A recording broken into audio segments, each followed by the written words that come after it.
Welcome. Tea with Tom and Alice. Woo. Missed last week, I know. Just got caught up. Alice was busy last week. She was away at Stubble. Yeah, it wasn't away on Monday. No, Put and that on you, Tom. and just life. But we're getting back on it now. Favourite part of last week, go. Oh, Stobo. When I wasn't working. No.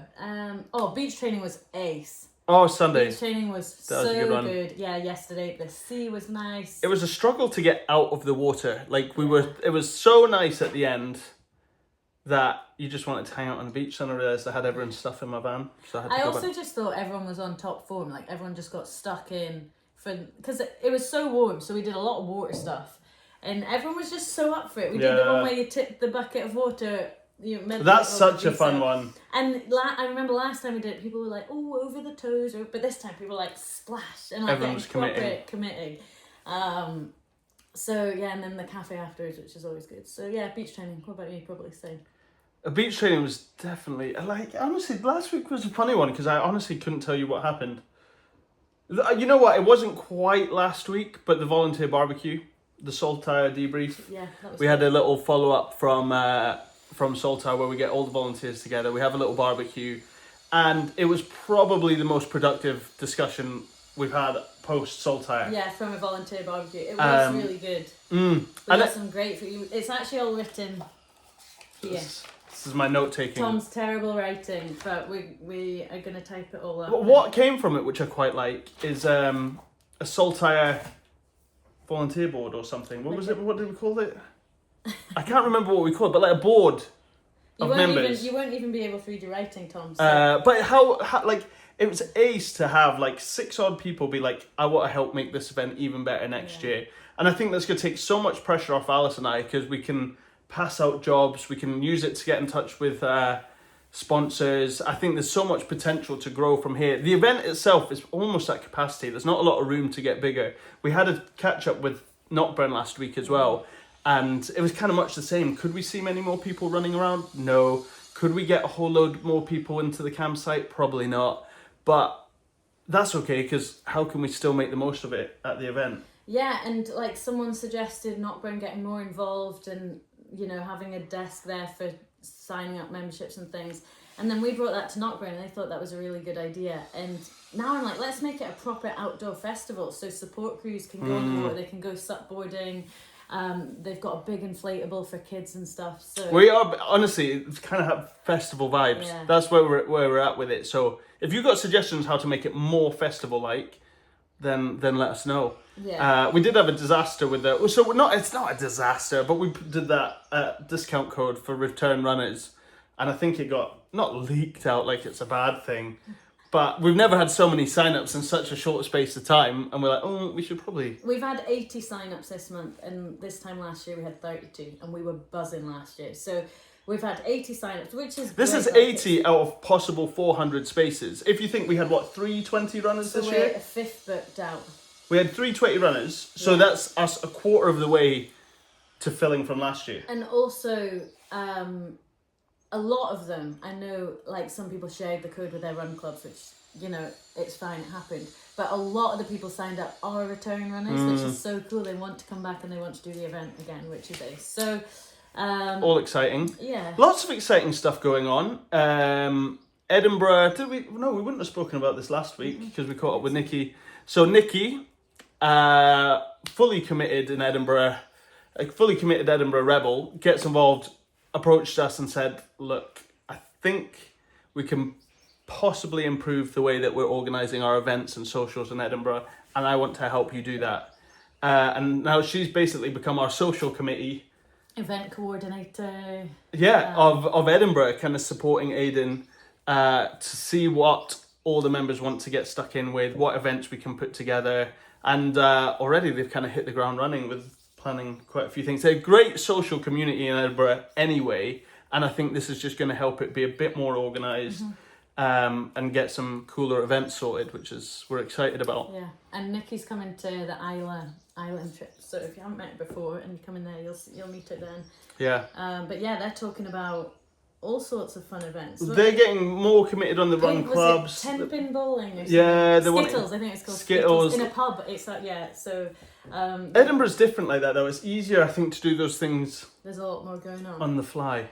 You know what we should do? This is a curveball, but what was that thing we did in Dundee? The water thing. Oh, that was so good. We should do it Aberdeen, Edinburgh, meet there. Big night out. Yeah, alright, maybe. Okay. Watch this space. Watch this space, yeah. And so, yeah, they've got Portobello Beach training 26th. Mm-hmm. And then Aidan's bringing back the beep test. Oh, the beep, that strikes fear into most people, I think. I like the idea of bringing back the beep test for a session. I know. We should actually also talk about they're thinking about changing a Tuesday at Leith the Links and moving it to Holyrood, because Leith is one of those parks. Leith's always been really quiet. It's always been a bit of a struggle getting the ball rolling there, but yeah, we think we need to mix it up and do something a bit different. So thinking Holyrood, we just need to get the times right, because... Yeah, I mean, why, like, it does kind of happen in Aberdeen, but why is it so difficult to get people down?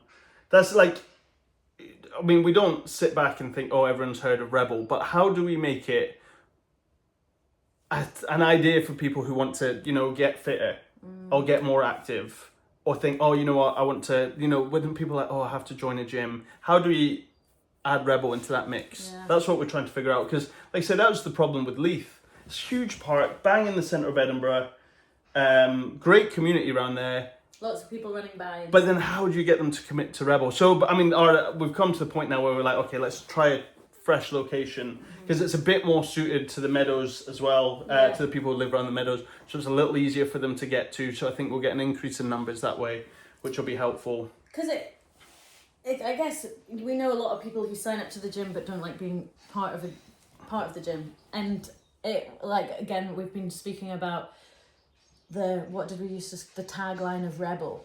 And something we thought of was, you know, everyone says like, oh, your school days were the best days of your lives.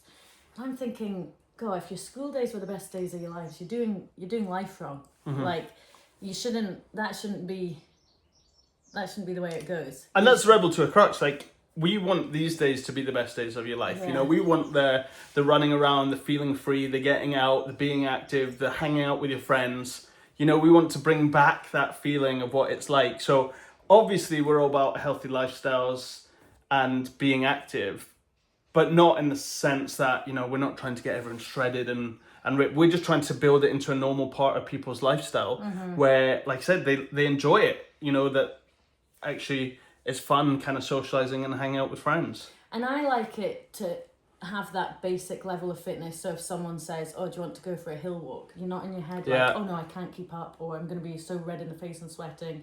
You're just like, you're at that base line of fitness that you're like, yeah, cool, I'll do a hill walk. Well, that's it. We want exercise to not be something that you don't look forward to. So like when you're going for a run, I mean, there is always a bit of a thought, but like if you're going for a run with friends, you know, everyone's like, oh, I won't be able to keep up with that. Sorry for holding you back and things. It doesn't matter. Like, it's just getting out and doing something that we get so excited about. Or if surf, like, you know, if we're like, right, let's organise surfing. If you've got a decent level of fitness or good mobility, flexibility, it comes way more naturally. It's about the experience as well, Which means it's more enjoyable. And that's, I think, with Rebel, that's what we're trying to do, means you can say yes and not worry about it. Say it. I mean, this is interesting, right? So we briefly spoke about, Alice and I this morning, about Manjaro. Oh, yeah. I know, like, it's a huge thing coming out. Not necessarily a bad thing either. You know, I'm not against Manjaro. We know a couple of PTs who have said Manjaro is now their direct competition, and we're like, oh, that's interesting. Will it affect Rebel? And I think it's a tool that can be used and used well. It's going to be bad if people start taking Manjaro. We'll tell them about the conversation. If people start taking Manjaro and not admitting to using Manjaro, because I don't know if it's something that people feel ashamed of, but absolutely be honest about it, because otherwise you got the same issue with, you know, steroids on the other end of the spectrum, where, you know, people who work out or look really good and they're taking steroids but don't admit to it. You know, obviously it's supporting their lifestyle. Again, I've got no issues with steroids at all. It's tough though, because it's a personal... I guess people feel quite personal about it. So I don't necessarily mind if people don't tell me up front, because I know, like, body... No, I don't think someone should be like, oh, hey, I'm Tom, I'm on Manjaro. Yeah. But I think if the topic comes up, it's good to know that it's an aid and it's helping someone, because losing weight and that sort of thing is difficult. Like it's nothing to be ashamed or embarrassed about. Yeah, Right? and just, it's just another way of losing weight. But so I was at the gym today, and it's really funny. There were two people on the cross trainer behind me going, and they were older. They might have been. Oh God, they're going to be loaded with how old I say they are. Don't guesstimate an age, just No, but the woman was saying, "Oh, I'm really struggling to lose weight, not finding it easy, so I'm trying to get down to this." But she said, "Oh, lately I've found myself thinking, oh, wait, how much weight do I need to put on until I'm allowed to take Manjaro?" And that blew my mind, that she was like, "Oh no, I'm thinking about putting on weight so I can get the weight loss jab, so I can lose weight." And it is a quick fix. Like, people love a quick fix. But you have to change more. It's not just a case of taking a jab. There's so much more to it than that, like mentality-wise. And like training alongside taking it. Yeah, awesome. So, 100%. You can't just take a jab and be like, okay, fixed, done. Job done. So that's like sweeping all the problems under the rug. And I guess eventually you've got to come off it, and what happens when you come off it? And does that make you feel better about yourself as well? What, losing weight? No, I mean, losing weight will, but if you're taking a jab, like, what happens when you stop taking it? Are you then being like, oh, actually I've started to put on weight, I'm going to do it? Or are you going to be like, oh, I just want to lose a little bit more? Because everyone's always like, oh, I just want to lose a little bit more. It's an interesting conversation. I'd love to know what you guys think about it as well, because we could talk about it for ages. I know. And we're in danger of way going over our 10 minutes. Because we still need to talk about bingo, Rebel Bingo. Oh, Rebel Bingo. Edinburgh Prams, Aberdeen, all getting stuck into the Rebel Bingo.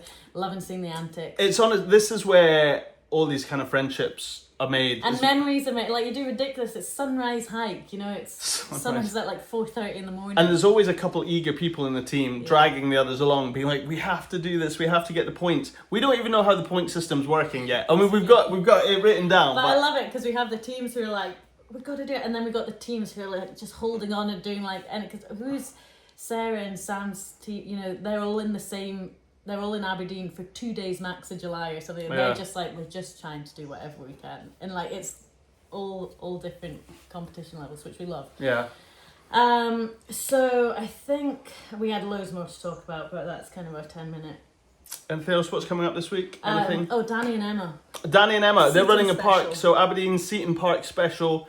We're letting these two fly and running their own session. We're going to keep it small. So it's going to be like small group training. You've got 2 trainers, so they'll be making sure your form's good. 2 trainers, 12 spaces. Yeah. So if you're keen, sign up. It's Saturday morning, 9 a.m. 9 a.m. Seaton Park. We've also, we're meant to have the Pram Summer Special. We run out in Banbury, but we know a lot of people doing the tall ships, and that's a bit later. That's 10 till 11. So we're not sure. We might postpone it a week, and then Sunday we're going up Clacknaben.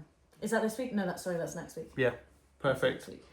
All right, we're going to love you and leave you. Have a good week. See you. Chat to you soon. Bye. Bye.